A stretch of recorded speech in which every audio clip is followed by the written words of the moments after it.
সেটা হচ্ছে আল্লাহর রঙে রঙিন হওয়া। সিবগাত আল্লাহ, আল্লাহর রঙে রঙিন হওয়া। কার আচার ব্যবহার স্বভাব চরিত্র আপনার মধ্যে থাকবে, কার স্টাইল, কার ধরন, কার গুণ আপনার মধ্যে থাকবে।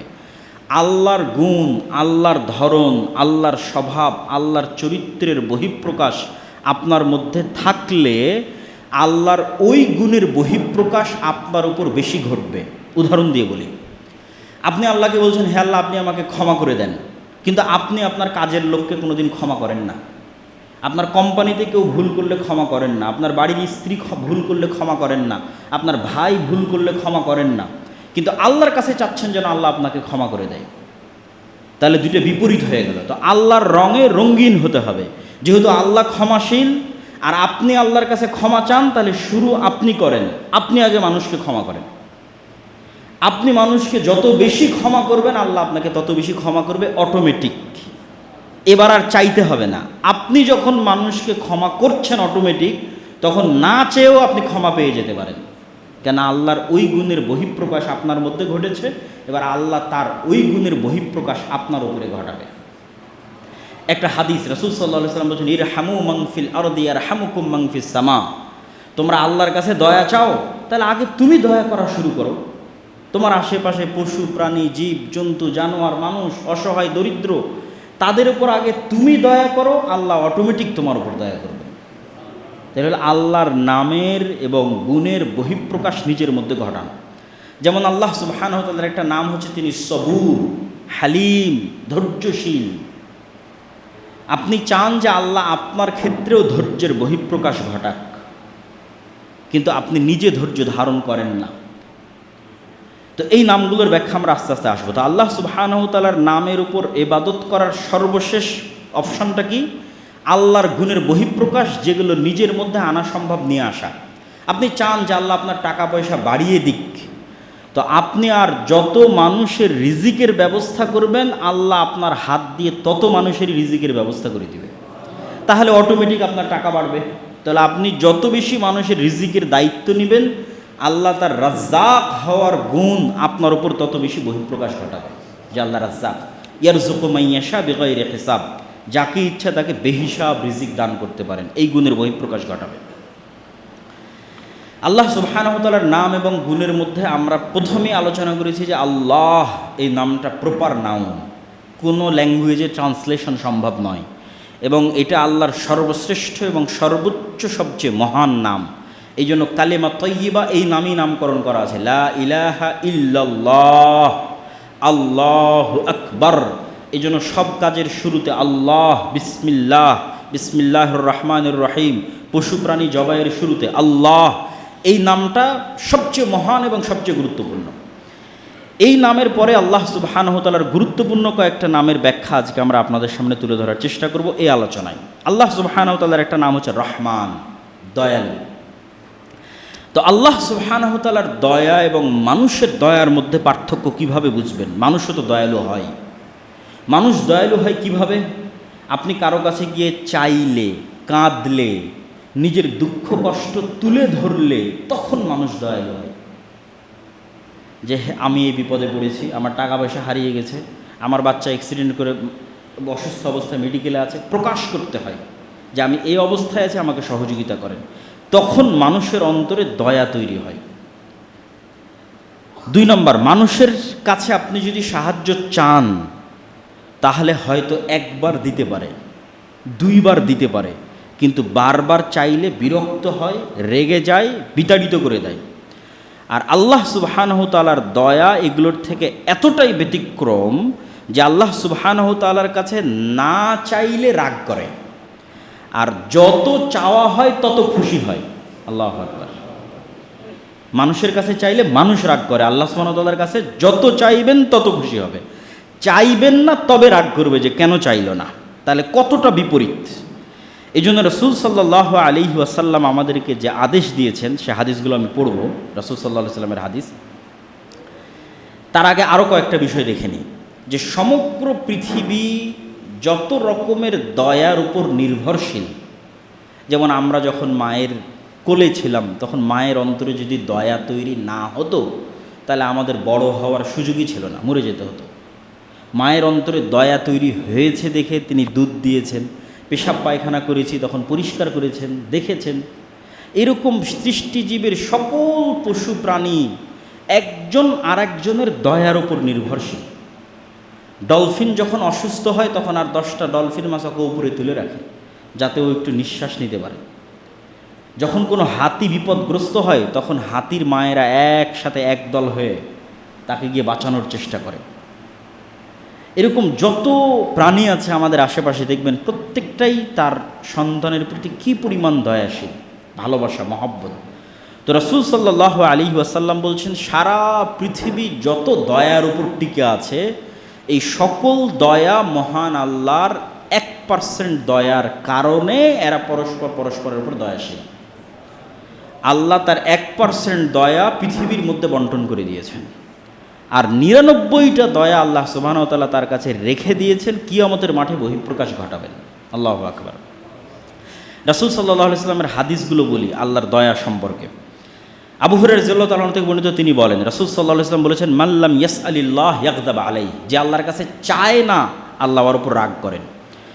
রাসূল সাল্লাল্লাহু আলাইহি ওয়াসাল্লাম বলেন, আনাস বিন মালিক থেকে বর্ণিত, লা ইয়াসআলু আহাদুকুম রাব্বাহ হাজাতাহু কুল্লাহা, তোমাদের সবাই যেন তাদের প্রত্যেকটা প্রয়োজনের কথা আগে আল্লাহকে বলে।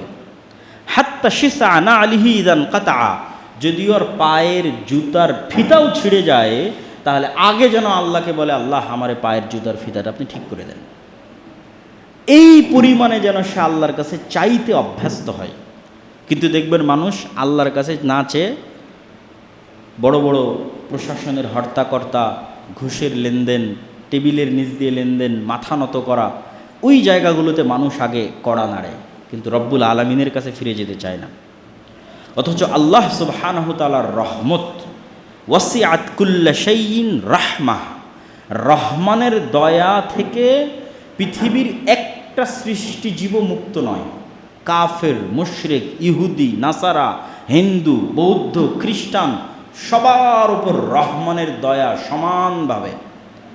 রাহিমের দয়া নয়, রাহিমের দয়া শুধু মুমিনদের জন্য, নবীদের জন্য, রাসূলদের জন্য, সিদ্দিকদের জন্য। কিন্তু কমন দয়া যেটা রহমানের দয়া, খেতে পাবে, চলতে পাবে, ফিরতে পাবে, শ্বাস প্রশ্বাস নিতে পারবে, এই দয়া সবার উপর। কেউ যদি আল্লাহকে গালি দেয় তার উপর আল্লাহর দয়া আছে, রহমানের দয়া আছে। ওমর ইবনুল খাত্তাব রাদিয়াল্লাহু তাআলা থেকে বর্ণিত, তিনি বলেন, একদিন কিছু বন্দীকে নিয়ে আসা হলো। তার মধ্যে একজন মহিলা অস্থিরভাবে তার ছোট্ট শিশুকে খুঁজতেছিল।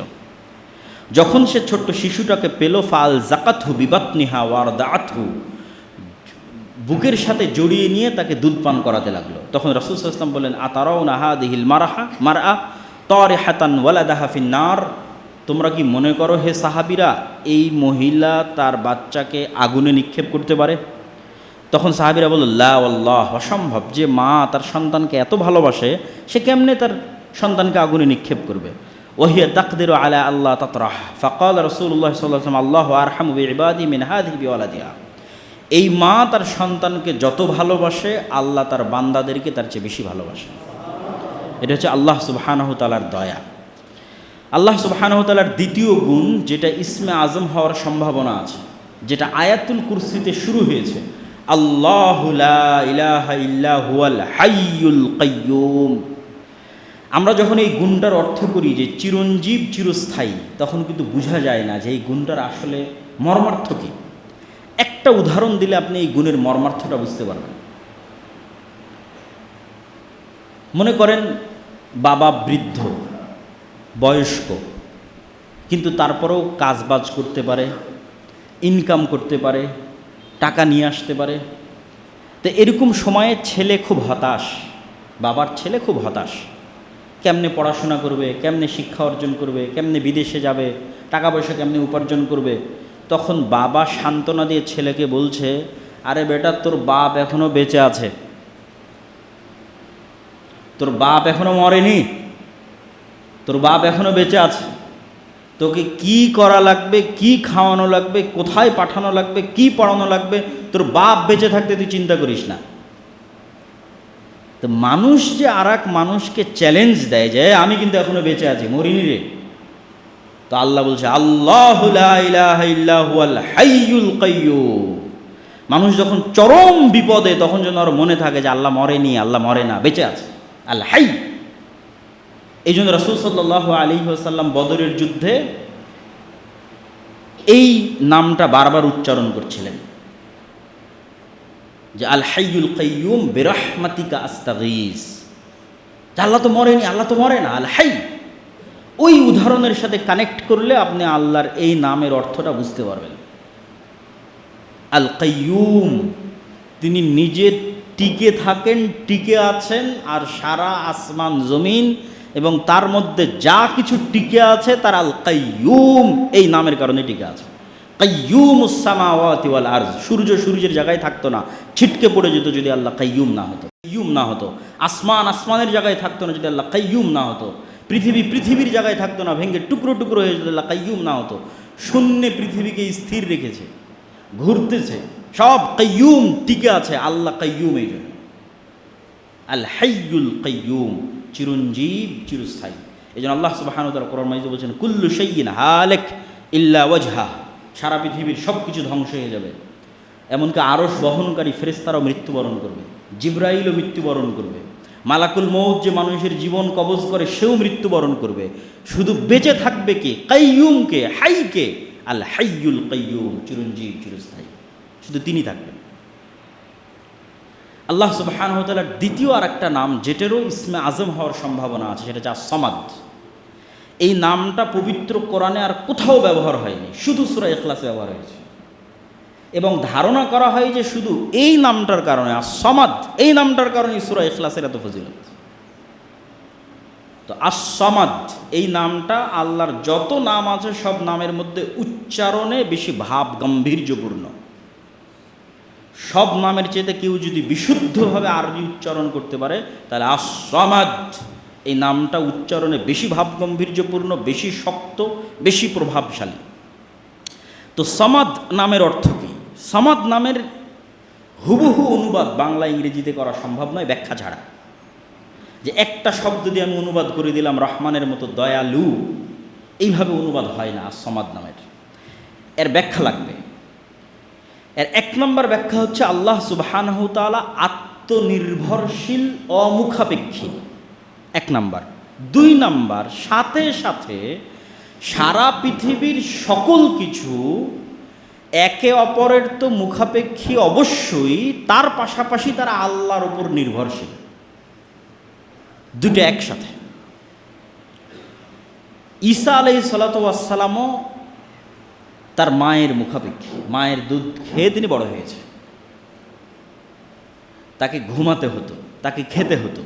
পৃথিবীর যত উলুহিয়াতের দাবিদার আছে, যারা নিজেকে ইলাহ দাবি করে, তাদেরকে এই এক নাম দিয়ে আপনি পরীক্ষা করতে পারবেন ও আস-সামাদ কিনা। আত্মনির্ভরশীল, স্বয়ং সম্পূর্ণ, অমুখাপেক্ষী, শতভাগ কিনা, শতভাগ। না খেয়ে থাকতে পারবে কিনা, কতদিন? না ঘুমিয়ে থাকতে পারবে কিনা, কতদিন? ছোটবেলায় মা ছাড়া বড় হতে পারলো কিনা, কতদিন? সে যেই হোক, যত বড় অলি, আউলিয়া, নবী, রাসূল, পীর, বুজুর্গ যেই হোক, সব যারা ইবাদতের যোগ্য বা মানুষ মনে করে সে ইবাদতের যোগ্য, তাদেরকে পরীক্ষা করতে হবে সমাদ এই নাম দিয়ে।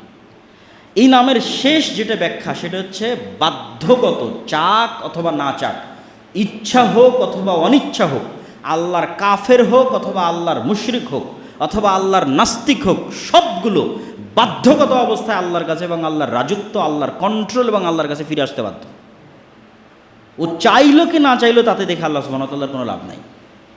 এই বর্ণনা দিতে গিয়ে আল্লাহ সুবহানাহু ওয়া তাআলা কোরআন মাজিদে বলছেন আফাগাইরা দীনিল্লাহি ইয়াবগুন, ওরা কি আল্লাহর আনুগত্য বাদে অন্যদিকে খুঁজতে যায়? ওয়ালাহু আসলামা মান ফিস সামাওয়াতি ওয়াল আরদি তাওআন ওয়া কারহা, ইচ্ছায় হোক অনিচ্ছায় হোক আল্লাহর কাছেই ফিরে আসতে হবে।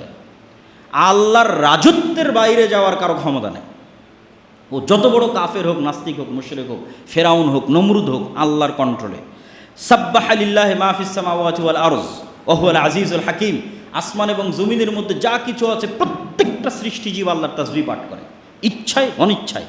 আলাম তারা আন্নাল্লাহা ইউসাব্বিহু লাহু মান ফিস সামাওয়াতি ওয়াল আরজ, হে নবী, আপনি কি দেখেন না আসমান এবং জমিনের সব কিছু আল্লাহ তাসবিহ পাঠ করে, এমনকি অত্তয়র সাফাতিন, যে পাখি আকাশে উঠছে ও তাসবিহ পাঠ করে। শুধু তাই নয়, কুল্লুন কদ আলিমা সালাতাহু ওয়া তাসবিহা, এরা সবাই আল্লাহর সালাতও আদায় করে, আল্লাহর তাসবিহ এবং আল্লাহর সালাত এরা জানে কিভাবে করতে হয়।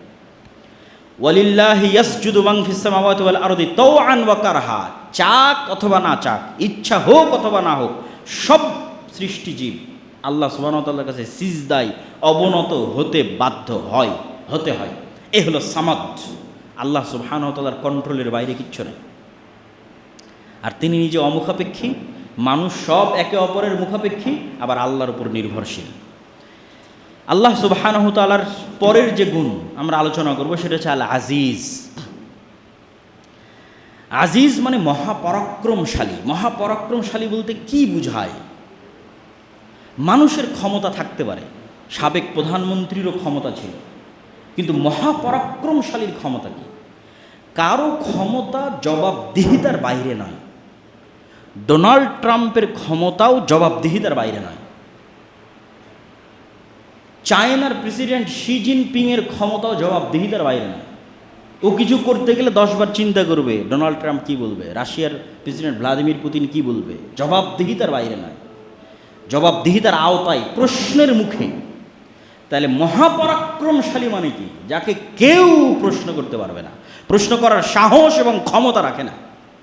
এই অর্থটা হচ্ছে আল আজিজ। বাস্তব উদাহরণ দেই।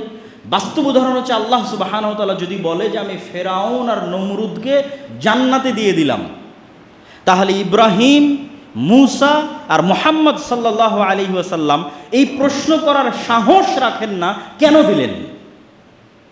আল আজিজ, মহাপরাক্রমশালী। কিন্তু আল্লাহ সুবহানাহু ওয়া তাআলা মহাপরাক্রমশালী এই কথার সাথে কোরআন মাজিদে একবার এক এক নাম যুক্ত করেন। কোথাও বলেন আজিজুন হাকিম, কোথাও বলেন আজিজুন আলিম, কোথাও বলেন আজিজুন রহিম। তো যখন যেখানে যে নাম যুক্ত করবে তখন আর একটা ভিন্ন অর্থ দিবে। যেমন সূরা শুআরার মধ্যে আল্লাহ সুবহানাহু ওয়া তাআলা নবীদের ঘটনা বর্ণনা করতে গিয়ে মুসাকে কিভাবে বাঁচালেন, ইব্রাহিমকে কিভাবে বাঁচালেন, ইউসুফকে কিভাবে বাঁচালেন, এগুলোর বর্ণনা দিতে গিয়ে বারবার বলেছেন আমি আজিজুন রহিম, মহাপরাক্রমশালী। আর আমার এই মহাপরাক্রম ক্ষমতার বহিঃপ্রকাশ আমার নবীদের উপর দয়ার কারণে ঘটিয়ে থাকি, সবসময় ঘটাই না। ফেরাউনের মতো শাসককে পানিতে ডুবিয়ে দিলাম, রাস্তা তৈরি করে দিলাম মিডিলে, এটা আমার মহাপরাক্রম ক্ষমতার বহিঃপ্রকাশ, কিন্তু সবসময় ঘটাই না। রহিম, মুসার উপর দয়া করে ঘটিয়েছে। আগুনে ইব্রাহিমকে নিক্ষেপ করা হলো, পুড়ল না, আমি আজিজ, আমার ক্ষমতা আছে, কিন্তু সবসময় এই ক্ষমতা দেখাই না। ইব্রাহিমের উপর আমার দয়া আছে, এই জন্য এই ক্ষমতা দেখিয়েছি। আজিজুন রহিম, মহাপরাক্রমশালী। ক্ষমতা তখনই দেখাই যখন দয়া করি। আজিজুন হাকিম, এটা কোথায় বলবে? আজিজুন হাকিম বলবে যখনই শাস্তির কথা বলবে। ফেরাউনের শাস্তি হোক, নমরুদের শাস্তি হোক, আদ সামুদ যত ক্ষমতাধর আছে সব ক্ষমতাধরকে শাস্তি দিতে বলবে আজিজুন হাকিম। শাস্তি দিতে পারি কিন্তু কাউকে অন্যায়ভাবে শাস্তি দেই না। হাকিম, প্রজ্ঞাময়, শাস্তি দিলে ন্যায়পরায়ণভাবে দিই। কেউ অন্যায় করলো না আর ওকে শাস্তি দিয়ে দিলাম, যা ইচ্ছা তা করার ক্ষমতা আমার আছে, কেউ আমাকে প্রশ্ন করতে পারবে না, এ কথা সত্য, কিন্তু শাস্তি দিলে হাকিম, প্রজ্ঞাময়, ন্যায়পরায়ণতার সাথে শাস্তি দিই। এবার আজিজুন আলিম, এটা কখন বলবে? আল্লাহ সুবহানাহু ওয়া তাআলা পবিত্র কোরআন মাজিদে যখনই আসমান জমিন সৃষ্টি রহস্যের বর্ণনা দিয়েছে, প্রত্যেক জায়গায় শেষে বলেছে যালিকা তাকদীরুল আজিজিল আলিম। আসমান বিশাল সৃষ্টি, জমিন বিশাল সৃষ্টি, চন্দ্র সূর্য নক্ষত্র বিশাল সৃষ্টি, এই সব সৃষ্টির ক্ষমতা আমার আছে। আজিজ, আলিম, আবার এগুলো কিভাবে কন্ট্রোল করতে হবে, কিভাবে ঠিক রাখতে হবে, কিভাবে রক্ষণাবেক্ষণ করতে হবে, কোথায় কি হচ্ছে সব আমি জানি। আলিম। তো আল্লাহ সুবহানাহু ওয়া তাআলার আজিজ নামের সাথে যখন বিভিন্ন গুণ যুক্ত হবে তখন সেই রিলেটেড অর্থ আমাদের গ্রহণ করতে হবে। আল্লাহ সুবহানাহু ওয়া তাআলার আরেকটা নাম আসসালাম, শান্তি। মানুষের জীবনের সবচেয়ে প্রয়োজন কি? টাকা পয়সা, এসি রুম, ধন দৌলত, বাড়ি গাড়ি সব আছে, কিন্তু জীবনের নিরাপত্তা নাই, সম্মানের নিরাপত্তা নাই। তাহলে কিন্তু এই শান্তির কোনো দাম নাই। তাহলে মানুষের জীবনের এক নম্বর প্রয়োজন হচ্ছে ওর জীবনের নিরাপত্তা, আর টাকা পয়সার নিরাপত্তা, আর সম্মানের নিরাপত্তা। এটা আল্লাহও জানেন যে মানুষের সবচেয়ে প্রয়োজন হচ্ছে স্থিতিশীল শান্তি, আসসালাম। তো সারা পৃথিবীর সকল শান্তির উৎস হচ্ছে আল্লাহ সুবহানাহু ওয়া তাআলার এই নাম। এই জন্য আল্লাহকে সালাম দেওয়া যায় না, আল্লাহ সুবহানাহু ওয়া তাআলাকে সালাম দেওয়া হারাম, আল্লাহকে সালাম দেওয়া যায় না, কেননা সালামের উৎসই আল্লাহ সুবহানাহু ওয়া তাআলা। তাহলে মানুষ মানুষকে সালাম দিবে, এবং আল্লাহ নিজেও তার নবী রাসূলদের উপর সালাম দিতেন, যা কোরআন মাজিদে শুধু নবী রাসূলদের বর্ণনা দিতে গিয়ে আল্লাহ শুধু এই সালাম নামের কথা বলেছেন। সালামুন আলা নূহিন ফিল আলামিন, শান্তি বর্ষিত হোক নূহের উপর। সালামুন আলা ইব্রাহিম, শান্তি বর্ষিত হোক ইব্রাহিমের উপর। সালামুন আলা মূসা ওয়া হারুন, সালামুন কওলাম মির রাব্বির রহিম। এভাবে আল্লাহ সুবহানাহু ওয়া তাআলা নবীদের বিভিন্ন জায়গায় তাদের উপর শান্তি বর্ষণের কথা বলেছেন। তথা নবীদের সম্মানের নিরাপত্তা, নবীদের জীবনের নিরাপত্তা, নবীদের সকল কিছুর নিরাপত্তার দায়িত্ব আল্লাহ সুবহানাহু ওয়া তাআলা নিয়েছে। আমাদের জীবনেও যদি আমরা সবচেয়ে প্রয়োজন কোন জিনিসটা চাই, তাহলে সালাম। তাহলে এই সালামের জন্য আল্লাহ সুবহানাহু ওয়া তাআলার এই গুণের কাছে আমাদের ফিরে আসতে হবে। আল্লাহ সুবহানাহু ওয়া তাআলার একটা নাম হচ্ছে লতিফ, আল্লাহ সূক্ষ্মদর্শী। ইউসুফ আলাইহিস সালাতু ওয়াস সালামকে কুয়ায় নিক্ষেপ করা হলো, ফেরেশতা গিয়ে উদ্ধার করেনি। ইউসুফ আলাইহিস সালাতু ওয়াস সালামকে মিথ্যা অপবাদ দেওয়া হলো, জিবরাইল এসে বলল না যে ইউসুফ সত্যবাদী, না। ইউসুফ আলাইহিস সালাতু ওয়াস সালামকে জেলখানায় বন্দি করা হলো, ফেরেশতা এসে দেওয়াল ভাঙে ইউসুফকে বের করলো না। তাহলে আল্লাহ কোনো কিছু হুমজিক্যালি হঠাৎ করে ঘটান না, লতিফ, খুবই সূক্ষ্ম প্ল্যান আল্লাহ সুবহানাহু ওয়া তাআলার। মানুষ এই জন্য এখন মনে করবে এটা আমার জন্য অকল্যাণকর, কিন্তু আল্লাহ জানে এর পিছনে কি কল্যাণ আছে। তাৎক্ষণিক দৃষ্টিতে ইউসুফের কুয়ায় নিক্ষেপ হওয়া অকল্যাণকর, কষ্টদায়ক। তাৎক্ষণিক দৃষ্টিতে ইউসুফের উপর অপবাদ অকল্যাণকর, 7 বছরের জেল খাটা অকল্যাণকর, কিন্তু আল্লাহ জানেন এই প্রত্যেকটা ধীরে ধীরে কেটে যাবে, আর আমি এভাবে ইউসুফকে রাজত্ব দান করব মিশরের। এই জন্য এই আয়াত যখন কোরআনে ইউসুফ আলাইহিস সালাতু ওয়াস সালামের ঘটনা বর্ণনা করা হয়েছে, তখনও ইউসুফ আলাইহিস সালাতু ওয়াস সালাম যখন ছোটোবেলায় স্বপ্নে দেখলেন যে ইন্নী রাআইতু আহাদা আশারা কাওকাবা, হে আল্লাহ আমি দেখছি, হে আমার পিতা আমি দেখছি 11টা তারকা আমাকে সিজদা করছে। এবার দীর্ঘ 30-40 বছরের ঘটনার পর যখন ইয়াকুব আলাইহিস সালাতু ওয়াস সালাম তার সন্তানদের সহ মিশরে ফিরে গেলেন, যখন ইউসুফ আলাইহিস সালাম রাজা, তখন তারা তাকে সম্মানের সিজদা করলেন। তো এই সম্মানের সিজদার বর্ণনা করতে গিয়ে এবার ইউসুফ আলাইহিস সালাম বলছে কোরআনের বর্ণনা, ইয়া আবাতি হাযা তা'বীলুর রুইয়া, হ্যাঁ আমার পিতা, এটাই ওই যে ছোটোবেলা আমি স্বপ্ন দেখেছিলাম 11টা তারকা আমাকে সিজদা করবে, ওই স্বপ্নের তাবির। ইন্না রব্বি লাতিফুল লিমা ইয়াশা, আল্লাহ যদি কিছু করতে চান হুট করে করেন না, অত্যন্ত সূক্ষ্মভাবে করেন, মানুষ বুঝতেই পারবে না কিভাবে ঘটবে। এই 11 জনের সিজদা দিতে কত ঘটনা আছে, এতগুলো ঘটনা পার হয়ে গিয়ে 11 জন সিজদা দিল।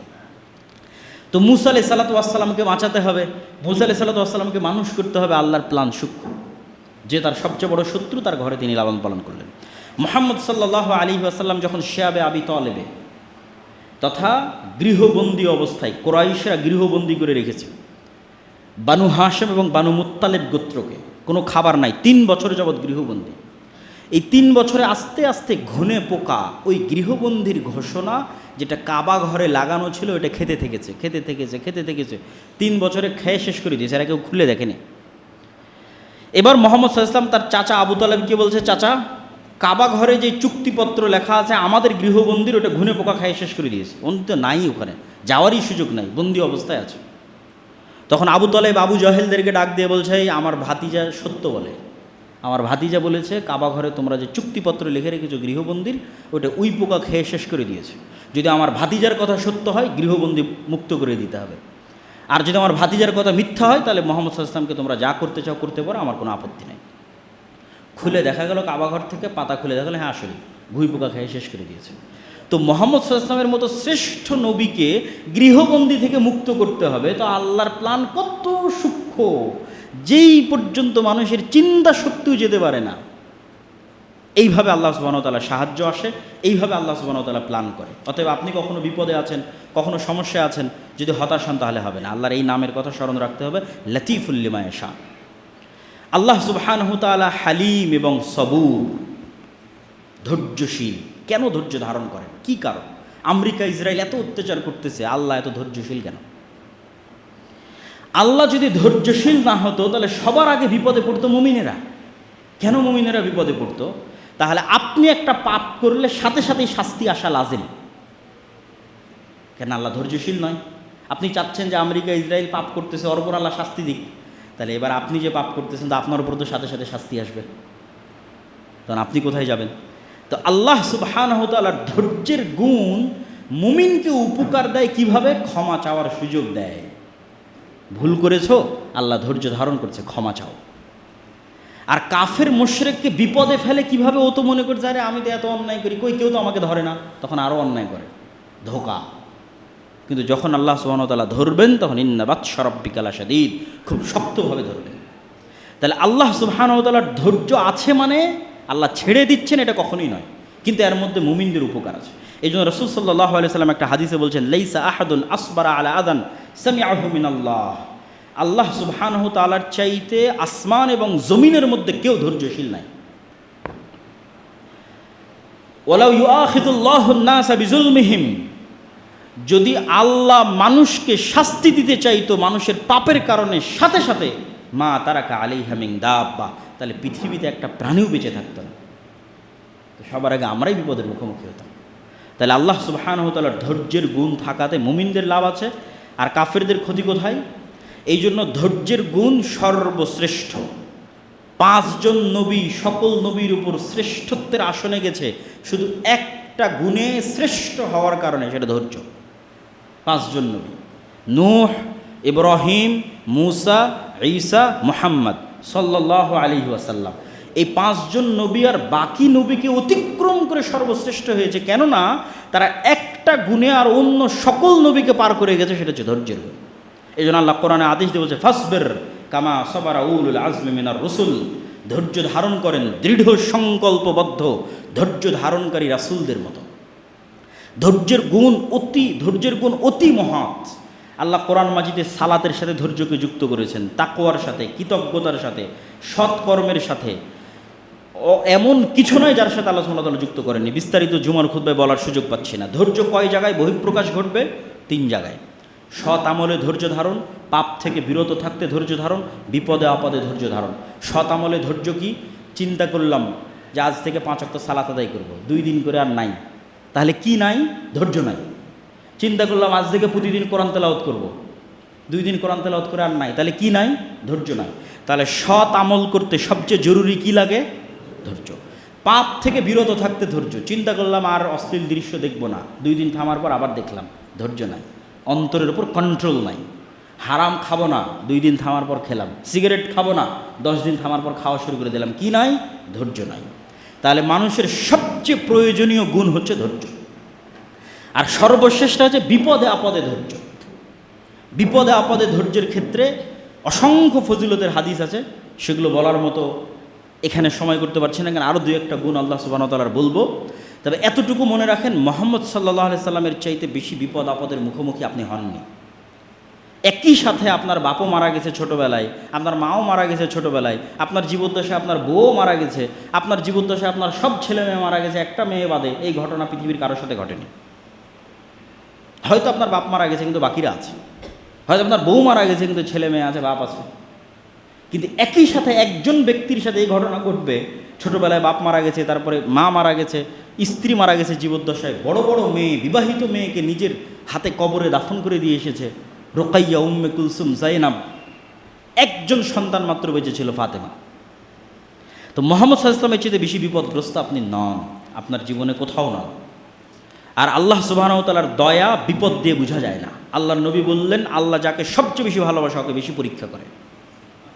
তাহলে কি দিয়ে বুঝবেন আল্লাহ আপনার উপর দয়া করছে কিনা? আপনি 5 ওয়াক্ত সালাত আদায় করতে পারেন? যদি পারেন তাহলে আল্লাহ আপনার উপর দয়া করছে। ফজরে উঠতে পারেন? হ্যাঁ পারি, তাহলে আল্লাহর দয়া আপনার উপর আছে। বিপদে পড়েছেন তার মানে আল্লাহর দয়া নেই, এটা ভুয়া কথা। তাহলে নবীরা কোনোদিন বিপদে পড়তো না, ইউসুফ কোনোদিন বিপদে পড়তো না, মুহাম্মদ সাল্লাল্লাহু আলাইহি ওয়াসাল্লাম কোনোদিন বিপদে পড়তো না। আল্লাহর দয়া আপনার উপর আছে, তার প্রমাণ কি? আপনি সালাত আদায় করতে পারছেন, কোরআন করতে পারছেন, দান করতে পারছেন, আল্লাহর দয়া আপনার উপর আছে। নাই, গুনাহে ব্যস্ত আছেন, তাহলে আল্লাহর দয়া আপনার উপর নাই। আর ধৈর্য ধারণ করার সবচেয়ে সহজ বুদ্ধি কি? ইন্না লিল্লাহি ওয়া ইন্না ইলাইহি রাজিউন। এই একটা বাক্যই ধৈর্য ধারণ করার জন্য যথেষ্ট। কেন যথেষ্ট? ইন্না লিল্লাহ, আমি আমার নিজের মালিক নই, আমার এই হাত, আমার পা, আমার জীবন, আমার চুল, এগুলো একটা আমার কথা শোনে না। শোনে নাকি? আপনি এখন গোস্ত খান, খেয়ে বলেন যে এটাকে তুমি প্রোটিন হিসেবে না, এটাকে তুমি অন্য একটা হিসেবে গ্রহণ করো। অথবা চিনি খান, চিনি খেয়ে বলেন আপনার শরীরকে যে এটাকে তুমি সুগার হিসেবে না, এটাকে প্রোটিন হিসেবে গ্রহণ করো। শরীর আপনার কথা শুনবে? 1 সেকেন্ডের জন্য শরীর আপনার কথা শোনে না। শরীরকে যেই মেকানিজমে সেট করা আছে ওটা পৃথিবীর কোনো ডাক্তার লঙ্ঘন করতে পারবে না। তাহলে শরীর কার কথা শোনে? আল্লাহ সুবহানাহু ওয়া তাআলার কথা শোনে। তাহলে আপনার শরীরের মালিক কে? তো যখন আপনি আপনার নিজেরই মালিক হলেন না, তাহলে আপনার টাকার মালিক কে? আপনার ছেলের মালিক কে? আপনার বাড়ির মালিক কে? আল্লাহ। এবার ওয়া ইন্না ইলাইহি রাজিউন, আর একদিন না একদিন আমাকে আল্লাহর কাছে যেতেই হবে। তাহলে আপনি যদি আল্লাহর কাছে যান, তাহলে আপনার বাড়ি, গাড়ি, ধন সম্পদ, টাকা পয়সা, ছেলে মেয়ে সবগুলো আল্লাহর কাছে ফিরে যাবে। তাহলে এখন ইনস্ট্যান্ট আপনি চিন্তা করেন আপনার 50,000 টাকা হারিয়ে গেছে, তা আপনি কি চিন্তা করবেন? না, আরে আমি তো আমার মালিক না। আল্লাহ চাইলে দেখুন আমাকেই নিয়ে যেতে পারত। 50,000 টাকা আর কি, ওটার মালিক তো আমি ছিলাম না। মনে করেন আপনার ছেলে মারা গেছে, তো ইন্না লিল্লাহ, আরে আমি তো আমার নিজের মালিক না, চাইলে তো এখন আল্লাহ আমাকেই নিয়ে যেতে পারত। তো আমার ছেলের মালিক কেমনি আমি? আমার ছেলেকে আল্লাহ নিয়ে চলে গেছে। ওয়া ইন্না ইলাইহি রাজিউন, আচ্ছা আজকে যাইনি, কাল তো যেতে হবে। আজ বেঁচে গেছি কিন্তু কাল তো যেতে হবে। এই একটা বাক্য ধৈর্য ধারণের জন্য যথেষ্ট। আল্লাহ সুবহানাহু ওয়া তাআলার একটা গুণ হচ্ছে শাকুর, আল্লাহ শুকরিয়া আদায়কারী। আল্লাহর শুকরিয়া আদায়ের কি দরকার? এটা একটা ব্যতিক্রম গুণ। আপনি মানুষের উপকার করবেন, শুকরিয়া আদায় করবে আল্লাহ। মনে করেন আপনি টাকা দিয়ে কাউকে হেল্প করলেন, ওই টাকাটা আপনাকে কে দিয়েছে? আল্লাহ দিয়েছে। টাকাটা কি আপনি আল্লাহকে দিলেন না আর এক মানুষকে দিলেন? আর এক মানুষকে দিলেন, কিন্তু শুকরিয়া কে আদায় করবে? টাকাও দিল আল্লাহ, ওই টাকাটা আল্লাহ নিজে নিল না, কিন্তু উনি শুকরিয়া আদায় করবে। এই জন্য মানুষকে উপকার করে মানুষের শুকরিয়া চাইয়েন না, মানুষের কৃতজ্ঞতা চাইয়েন না। কৃতজ্ঞতা কে স্বীকার করবে? আল্লাহ। একটা পতিতালয়ের মহিলা একটা কুকুরকে পানি পান করিয়েছে, তো হিসাবে কৃতজ্ঞতা আদায় করা উচিত কুকুরের। তো কুকুর আর কতটুকু কৃতজ্ঞতা আদায় করবে? সর্বোচ্চ মনিবের অনুগত থাকবে।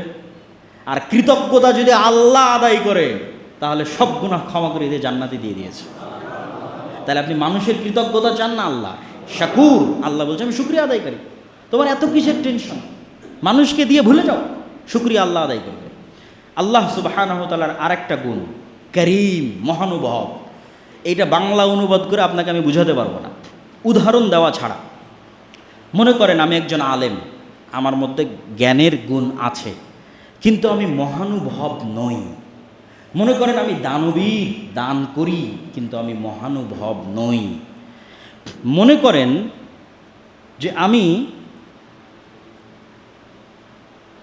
অন্যের উপকার করি, পরোপকারী, কিন্তু আমি মহানুভব নই। 3 জন মানুষের নাম বললাম, একটা আমি দানবীর, আমি পরোপকারী, আমি জ্ঞানী, কিন্তু মহানুভব নই, করিম নই। কেমনে বুঝবেন করিম নই? আমি জ্ঞানী, অনেক জানি, কিন্তু আর এক আলেমের সাথে হিংসা করি, তাহলে আমি করিম নই, মহানুভব নই, হৃদয় প্রশস্ত নয়। আমি দানবীর, কোটি কোটি টাকা আছে, দান করতে পারি, কিন্তু দান করে খোটা দেই, আমি করিম নই। আল্লাহ করিম, মহানুভব, দেন, দিয়ে কোনোদিন খোটা দেন না। এই গুণ বুঝতে বছরকে বছর পার হয়ে যাবে যে করিম গুণ কি, কি এমন গুণ যার নাম করিম, কারামা, মহানুভবতা কি। আপনি আর এক মানুষের উপকার করেন, পরোপকারী, কিন্তু আপনার যদি কেউ ক্ষতি করে প্রতিশোধ না নিয়ে ছাড় দেন না। কিন্তু আল্লাহ করিম, মহানুভব। তো আল্লাহর নবীদের মধ্যেই গুণ ছিল। ইউসুফ আলাইহিস সালাতু ওয়াস সালাম করিম, করিম ইবনুল করিম।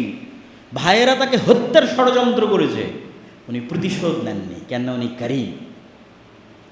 মুহাম্মদ সাল্লাল্লাহু আলাইহি ওয়াসাল্লাম করিম, মহানুভব। মক্কার মানুষ, তাইফের মানুষ ওনার উপর কি জুলুম, কি নির্যাতন করেছে, উনি প্রতিশোধ নেননি, প্রতিশোধ চাননি, ধ্বংসের দোয়া করেননি, কেন? উনি করিম, ওনার হৃদয় প্রশস্ত, উনি করিম। এই জন্যই আবু সুফিয়ান ইসলাম গ্রহণ করতে পেরেছে, কেন? আবু সুফিয়ানকে উনি কোনোদিন ব্যক্তিগত আক্রমণ করেননি। যদি একবারও আবু সুফিয়ানকে ব্যক্তিগত আক্রমণ করতেন, আবু সুফিয়ান ইসলাম গ্রহণ করতে পারত না। কিন্তু মুহাম্মদ ইসলাম করিম, মহানুভব। এখানে আবু সুফিয়ানের ইসলাম গ্রহণের জায়গা আছে, আবু জাহালের ইসলাম গ্রহণের জায়গা আছে, কেন কাউকে উনি ব্যক্তিগতভাবে কোনোদিন আক্রমণের শিকার করেন। আল্লাহ সুবহানাহু ওয়া তাআলার যে গুণের আলোচনা করে আজকের বক্তব্য শেষ করব, আল ওয়াকিল। মামলার সময় দায়িত্ব দেন। আপনি মামলা পরিচালনা করা জানেন না, উকিল জানে, তাই ওকে দায়িত্ব দিয়েছেন। তো আল্লাহ বলছে তোমরা আমাকে ওয়াকিল বানাও, ফাত্তাখিযহু ওয়াকিলা। আমি ওয়াকিল, আমাকে ওয়াকিল বানাও। তো আল্লাহকে আপনি কেমনে ওয়াকিল বানাবেন, দায়িত্বশীল কেমনে বানাবেন, কেন বানাবেন? 3টা কারণ আল্লাহ কোরআন মাজিদে উল্লেখ করেছে যেই কারণে আল্লাহকে দায়িত্বশীল করতে হবে। উদাহরণ নাম্বার 1, আপনি মৃত্যুবরণ করতেছেন হঠাৎ, তা আপনি বলতেছেন আপনার ছেলেকে অথবা আপনার ভাইকে, ভাই আমার ছোট ছোট ছেলে মেয়ে রেখে গেলাম, একটু তুই দেখে রাখিস। এটা দায়িত্ব দেওয়া। কারণ আল্লাহ বলতেছে তুমি তোমার যে ভাইকে দায়িত্ব দিয়ে যাচ্ছ, ও তো এখনই মরে যেতে পারে, ও তো এখনই অ্যাক্সিডেন্টের শিকারে, ও নিজেও মরে যাবে। যাকে দায়িত্ব দিচ্ছ যে আমার ছেলে মেয়েদের দেখে রাখিস, তো আল্লাহ বলছে ওয়াতাওয়াক্কাল আলাল হাই আল্লাযী লা ইয়ামুত। দায়িত্ব যদি দেওয়ার দরকার হয় ওকে দাও, যে কোনোদিন মারা যাবে না। আল্লাহু আকবার। আলাল হাই, আল্লাহকে দায়িত্ব দাও যে আল্লাহ আমার ছেলে মেয়ে অসহায়, অসুস্থ, দুর্বল রেখে গেলাম, তুমি দেখি। যাকে দায়িত্ব দেবে না তো মরে যাবে।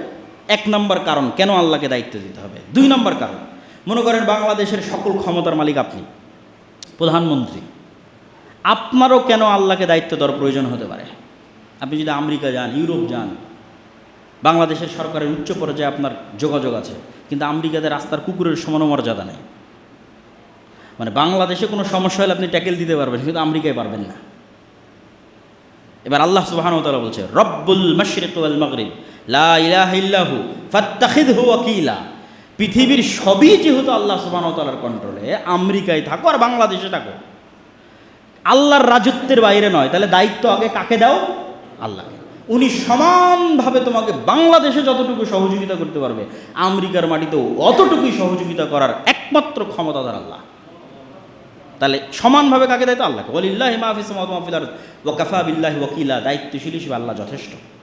3 নাম্বার, মনে করেন যে আপনি এখন আমেরিকারই প্রেসিডেন্ট, মানে শক্তির দিক থেকে বিবেচনা করে বলতেছে আর কি, 3 নাম্বার উদাহরণ দেওয়ার জন্য।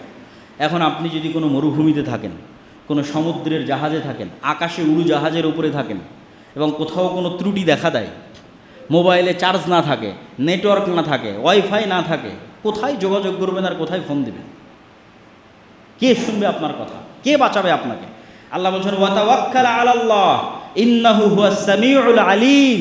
মরুভূমিতে থাকো আর আমাজন জঙ্গলে থাকো আর সমুদ্রের অতল গহ্বরে থাকো আর উড়োজাহাজে থাকো, সব জায়গায় আল্লাহর সাথে যোগাযোগ করার জন্য মোবাইল, নেটওয়ার্ক কিচ্ছু লাগবে না। সামিউল আলিম, সর্বাবস্থায় তিনি শুনেন এবং দেখেন। অতএব সবার আগে যদি দায়িত্ব দেওয়ার দরকার হয়, কাকে দায়িত্ব দাও?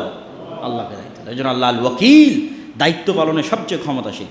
আল্লাহ সুবহানাহু ওয়া তাআলার আরও গুণ আছে, আজকে এই কয়েকটা গুণের আমরা আলোচনা করলাম। আল্লাহর পথে যাত্রা এই বই থেকে আল্লাহ সুবহানাহু ওয়া তাআলা আমাদের এই গুণগুলো বুঝার, মানার এবং আমল করার তৌফিক দান করুক। আল্লাহুম্মা আমিন।